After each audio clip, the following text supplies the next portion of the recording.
Na última vez que eu passei por aqui, nas últimas vezes que eu passei, eu falei no Salmo 42 sobre o sofrimento do homem espiritual. Depois eu falei no Salmo 73 sobre a inveja do homem espiritual. E hoje eu quero falar sobre o medo do homem espiritual. É meio estranho falar isso, né? O homem espiritual tem medo, o homem espiritual tem inveja, o homem espiritual tem sofrimento ou tem tristeza. E nós estranhamos e achamos que não, o homem espiritual não tem essas coisas. E é este pensamento que tem esmagado a vida de muita gente na igreja. Porque achamos que algumas pessoas, pela posição que ocupam ou pelo tempo de igreja, são imunes a certas coisas, sentimentos, situações da vida. Mas a palavra de Deus mostra os seus homens, e a palavra de Deus não esconde as virtudes e os erros dos seus homens, dos homens espirituais, e deixaram como exemplo para mim e para você. Então, o medo do homem espiritual, eu quero que você abra rapidamente em Tiago capítulo 5, o versículo 17. Esse não é salmo, né? Não está lá nos salmos, mas é o profeta Elias, o famoso, o poderoso, o grandioso, o majestoso, né? Profeta Elias, que todo mundo gosta. E Tiago fala uma coisa interessante sobre ele aqui, que é o nosso ponto de partida. Eu prometo ser rápido nesta manhã. Tiago 5,17 diz assim: Elias, Tiago 5,17, Elias era humano como nós. Ele orou fervorosamente para que não chovesse, e não choveu sobre a terra durante 3 anos e meio. 18. Orou outra vez, e os céus enviaram chuva, e a terra produziu os seus frutos. Esse contexto aqui de Tiago, desde o versículo 13, ele está falando do poder da oração. Ele fala para orar quem está sofrendo, orar pelos enfermos, e que a oração de um homem justo tem muito poder. E aí ele entra em Elias e fala: moçada, o negócio é o seguinte, Elias era um homem sujeito aos mesmos sentimentos. Eu gosto um pouco da Bíblia, a revista atualizada, Almeida, revista atualizada, que diz assim: Elias era homem semelhante a nós, sujeito aos mesmos sentimentos. Dentro desse contexto de oração poderosa, ele diz: Elias tinha as mesmas limitações, e ele orou e não choveu em Israel por 3 anos e meio. Deus o atendeu imediatamente, a chuva cessou por 3 anos e meio. Depois ele ora novamente e a chuva veio. E Tiago está dizendo: Elias era um homem que tinha as mesmas paixões, os mesmos sentimentos, as mesmas vulnerabilidades de cada pessoa. E Deus atendeu então sua oração prontamente. Mas é interessante pegar aqui em Elias, e eu quero que você viaje comigo até lá na história dele, em 1 Reis, capítulo 18, pensando nesta frase: Elias era um homem, como está na Almeida, a revista atualizada, semelhante a nós, sujeito aos mesmos sentimentos. Elias fez 7 milagres, pelo menos, milagres poderosos. Deus o atendeu poderosamente. E no capítulo 18 de 1 Reis, você vai ver a grande e o maior batalha espiritual que você vai encontrar na Bíblia, provavelmente aqui em Elias, quando no Monte Carmelo, então ele derrota os profetas de Baal. Lembra da história? Eu não vou ler essa história não, vou um pouco mais para frente. E Elias vem, invoca o Senhor, Deus responde com fogo, os 400 e tantos profetas de Baal são mortos, e a vitória de Elias foi total. Ele foi honrado diante da nação dos judeus. Deus o honrou derramando fogo lá e consumindo toda aquela coisa lá que foi armada, os sacrifícios. Então ele sai plenamente vitorioso. Será que ele sai com tanta vitória assim? Elias era um homem sujeito aos mesmos sentimentos que nós todos somos. Quando você cai no capítulo 19, de 1 Reis. A vitória aconteceu, os profetas foram julgados, entrou em juízo, mas em 19 começa uma outra história na vida de Elias. 19:1. Ora, Acabe contou a Jezabel tudo que Elias tinha feito e havia matado todos aqueles profetas à espada. Então a rainha má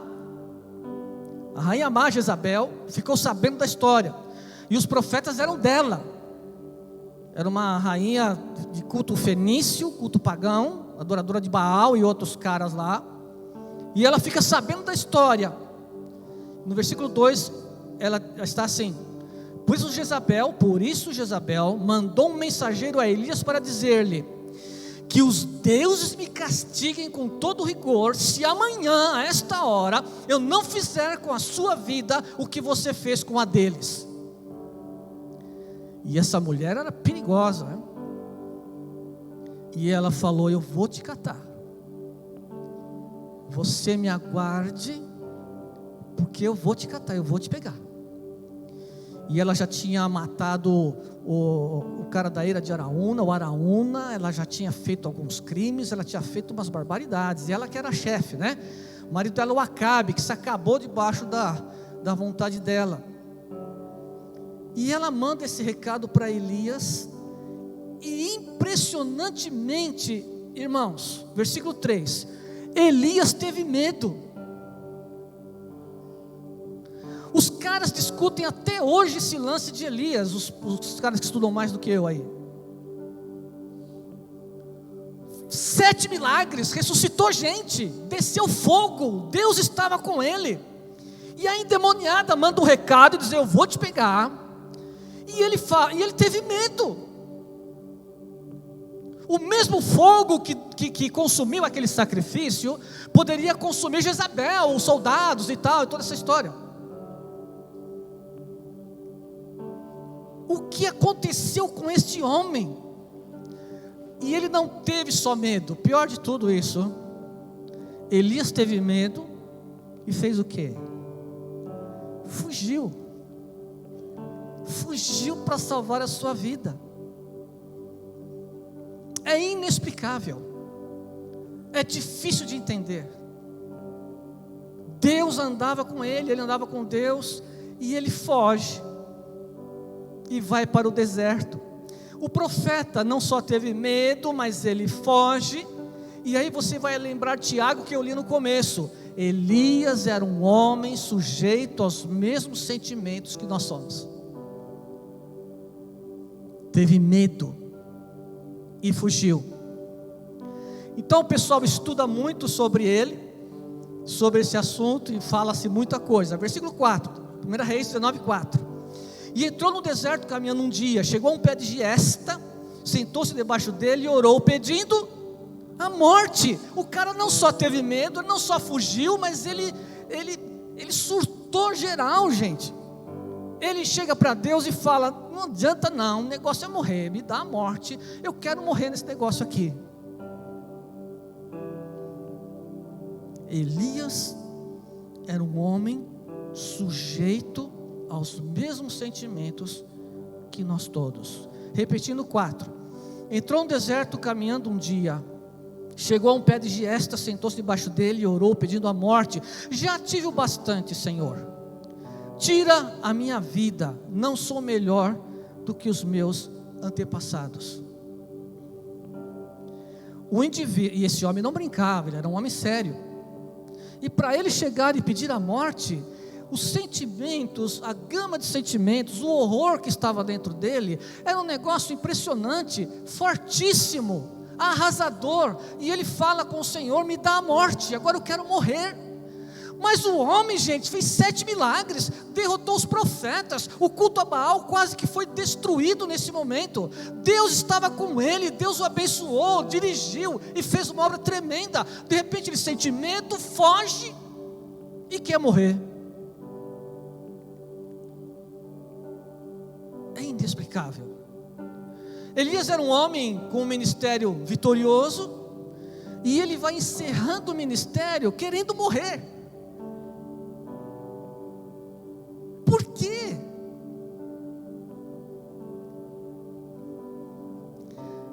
Veja, o fato de ser ouvido e aprovado por Deus, de estar plenamente dentro da vontade de Deus, de ter presenciado e operado Ele mesmo manifestações poderosas de Deus, não o isentou de sentir medo, frustração, desânimo ao ponto de querer morrer. Estão comigo?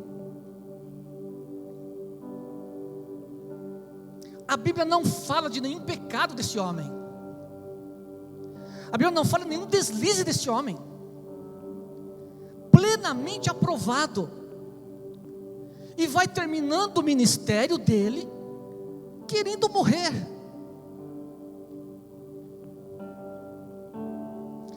Isso mostra, presta atenção,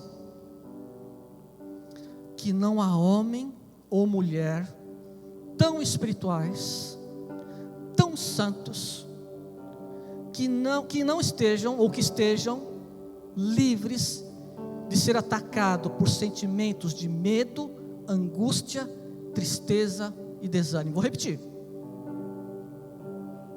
Isso mostra que não há homem ou mulher tão santo, tão espiritual, que esteja livre de ser atacado por sentimentos de medo, angústia, tristeza e muitos outros sentimentos.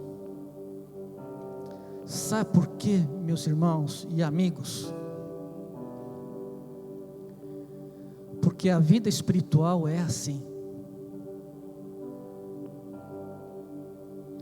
Mas nós temos Jesus, nós temos o Espírito Santo. Elias tinha então toda a unção necessária.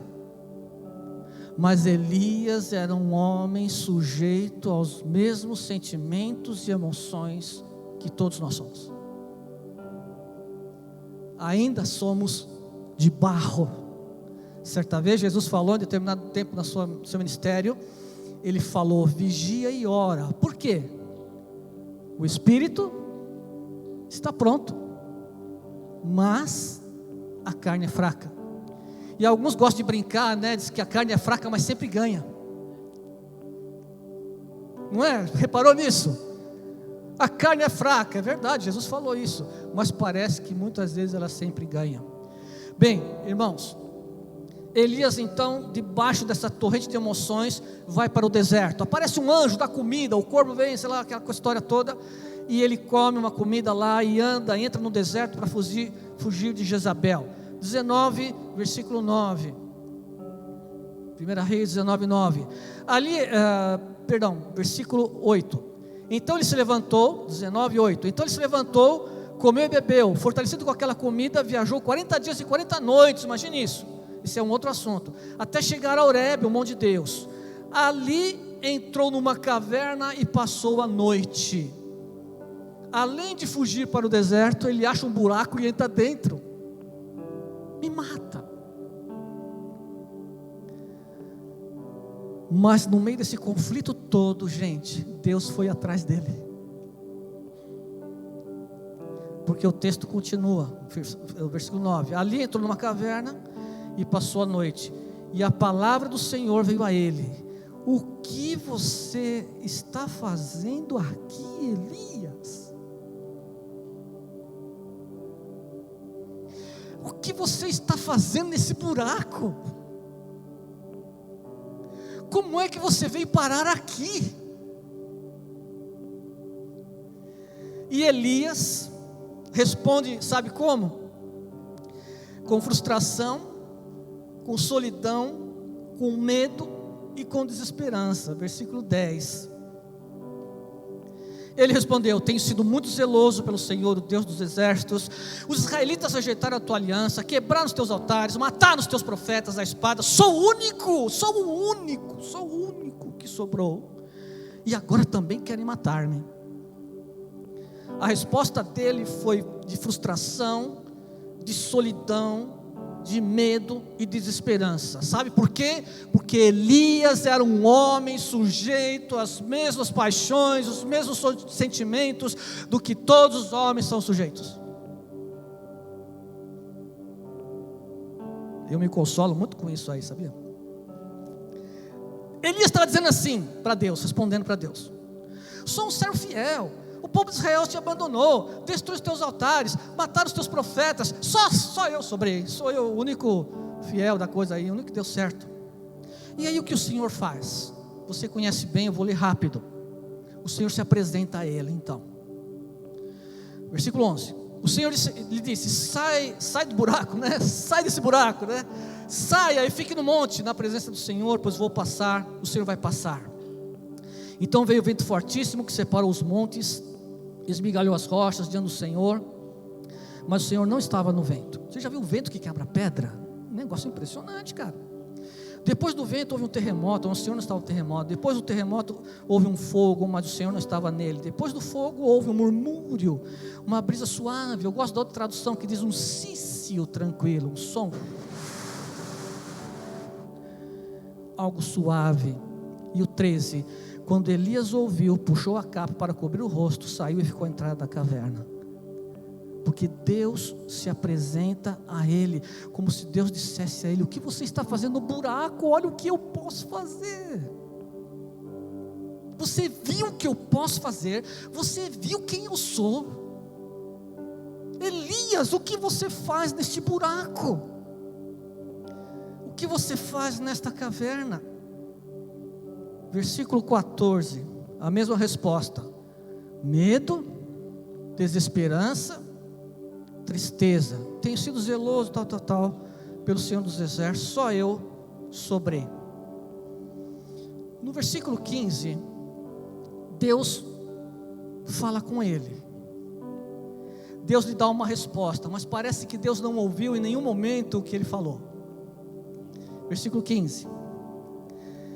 O Senhor lhe disse, ele chorou, falou: me mataram todo mundo, eu fiquei, blá blá blá, e Deus ouviu lá. O 15, o Senhor lhe disse: volte pelo caminho por onde você veio. Parece que Deus não ouviu, cara. Não ouviu nem ele pedir a morte, né? Senão tinha morrido. Volte pelo caminho por onde você veio e vá para o deserto de Damasco. E Deus não ouve o que ele falou e dá uma tarefa para ele. Mas eu estou chorando, eu estou cansado, eu quero morrer, me mata. Deus ouve o que ele falou e fala: volta para o deserto de Damasco, porque eu tenho uma tarefa para você. Unja Azael como rei da Síria, unja Jeú, filho de Níci, como rei de Israel, e unja Eliseu, filho de Safate, de Abel-Meolá, para suceder você como profeta. O Senhor não ouviu o choro dele, mas lhe deu uma tarefa: volta e faz essas 3 coisas que eu estou te mandando.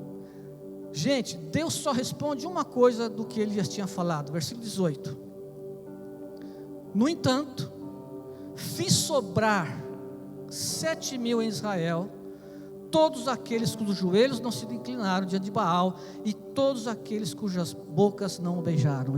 Deus está falando assim: você acha que eu ficaria sem adoradores em Israel?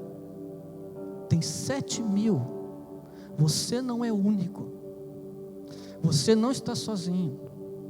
7.000 ainda me amam e me servem.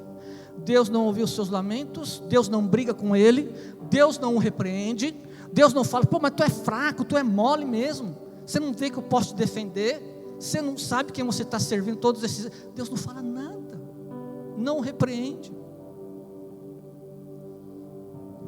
Às vezes, em momento de tristeza, a melhor coisa que a gente precisa é um amigo perto em silêncio. Já passou por gente que veio te consolar e deixou mais para baixo? Não me responda não. Não tem isso. Às vezes em outro ministério que eu estava, os ministros, a gente tinha um velório, alguém tinha falecido, e eu falava para o pessoal: olha, tinha orientação sobre essas coisas, né? Você vai no velório, você vai atender as pessoas, a melhor coisa que você pode fazer, dá um abraço e fica quietinho perto da pessoa.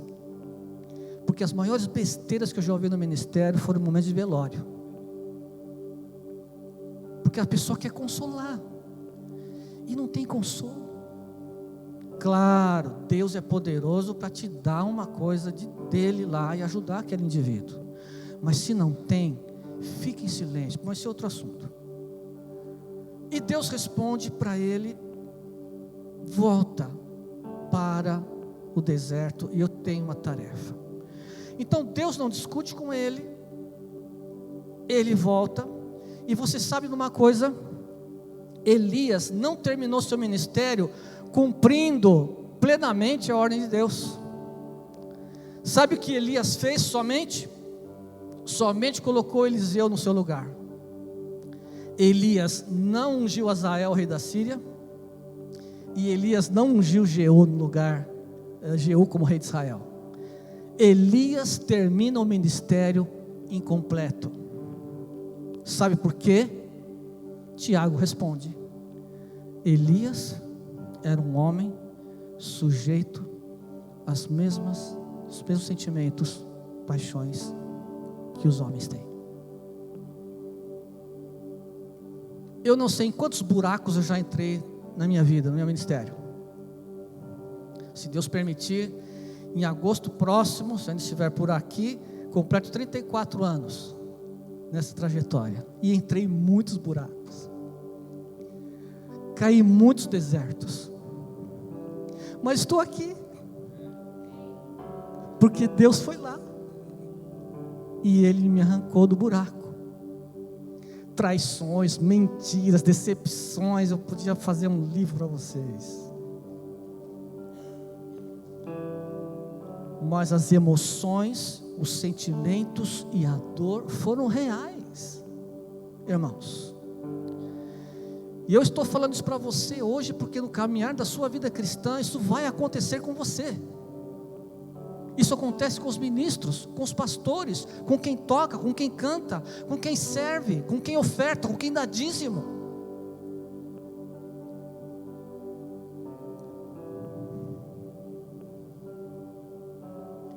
O ano está iniciando, né?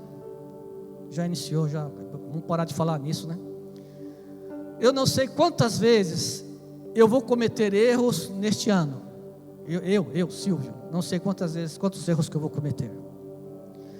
Quando eu digo erro, eu estou dizendo pecado.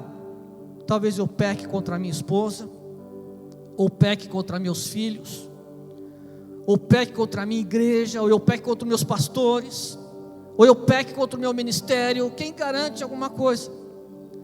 Certamente, e eu não quero isso, mas eu sei que eu vou desagradar a Deus em algum momento, nesse ano. Talvez só eu nesse salão, vocês não. Certamente eu vou desagradar a Deus em algum momento. Mas por menos que eu queira isso, e por mais que eu me esforce para que isso não aconteça, vai acontecer.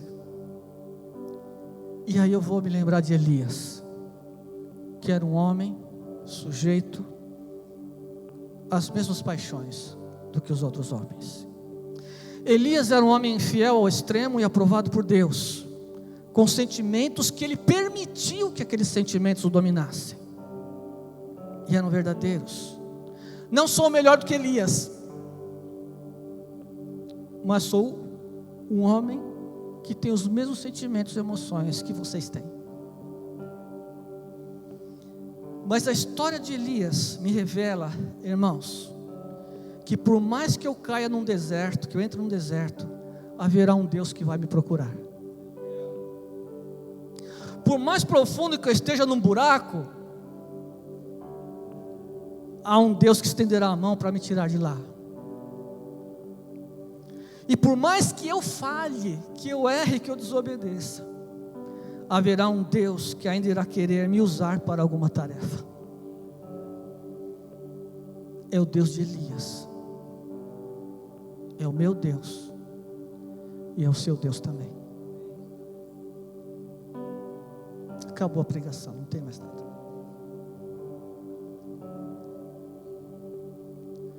Eu quero que você ouça isso, porque estamos em guerra. A vida espiritual é uma guerra.